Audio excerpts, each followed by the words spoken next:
লাভলির শরীর খারাপ বলে দিদা আবার লাভলিকে আজ একটু দেখতে এসেছিল। আর দেখো কে বলবে ওর শরীর খারাপ, এমন ভাব করছে যেন দিদাটা ওর আমার না। তো দিদার সাথে এসেছিল ভাই, আর ভাই এসেই বলেছিল একটু আইসক্রিম খেতে যাবে, তো ওকে নিয়ে গেছিলাম একটু বাইরে। আইসক্রিম খেয়ে এসে ঘামের চোটে জামাটা ভিজে যাওয়ায় চেঞ্জ করে আবার বেরিয়ে পড়েছিলাম একটু তিশার সাথে। আসলে তিশার অ্যালার্জিতে মুখে একটু সমস্যা হচ্ছে বলে ওর সাথে গেছিলাম একটু ডাক্তারখানায়, আশেপাশেরই বাজারের মধ্যে ছিল।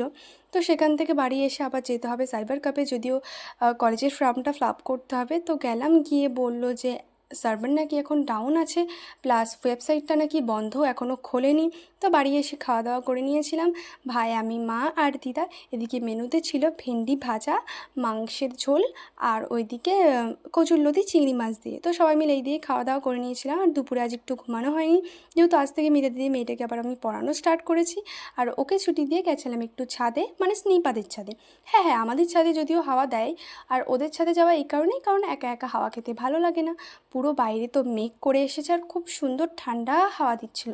ইতিমধ্যে স্নিপা আবার আমাকে ডাক করা পাঠালো, নিচে গেলাম, গিয়ে দেখি ও আবার ম্যাগি বানিয়েছে। ওর যখন যেটা মুড করে ও তখন সেটা করে, কি জানি।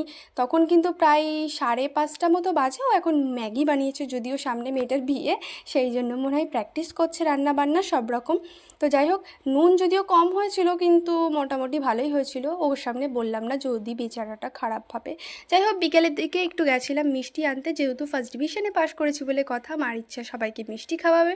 এদিকে শ্রেয়াও এসেছিলো, যেহেতু আমাদের কলেজের ফর্মটা ফিল আপ করার জন্য আবার যেতে হবে। বাড়ি এসে দেখি আবার চৈতন্য কাকা আমাদের ফ্যান নিয়ে এসছে, বাবা নাকি বলেছে, আমরা এদিকে জানিই না। ফ্যানটা যদি উষার ছিল, বেশ বড় ছিল, আর বেশ ঝড়ের মতো হাওয়া দিচ্ছিল। যাক, আজ রাত্রেবেলা একটু শান্তিতে ঘুমাতে পারবো। আর এইদিকে দেখো মা মিষ্টিগুলো সবাইকে দিতে চলে গিয়েছিল। দেন মা ওইদিকে মিষ্টি দিতে গেছিলো, আর আমরা সবাই মিলে বেরোলাম আবার কলেজের ফর্ম ফিল আপের জন্য। গেলাম, আবার ওয়েবসাইট নাকি খোলেনি, আবার খালি, মানে এইসব কাজের জন্য দৌড়াদৌড়ি। বাড়ি এসে আজকে একটু শান্তিতে ঘুমাতে পারবো। তো এই জন্যই মজা হচ্ছিল আর কি। সো ভিডিওটা আজকের মতো এইটুকুই, ভালো লাগলে অবশ্যই কমেন্টে জানিও। By the way, subscribe.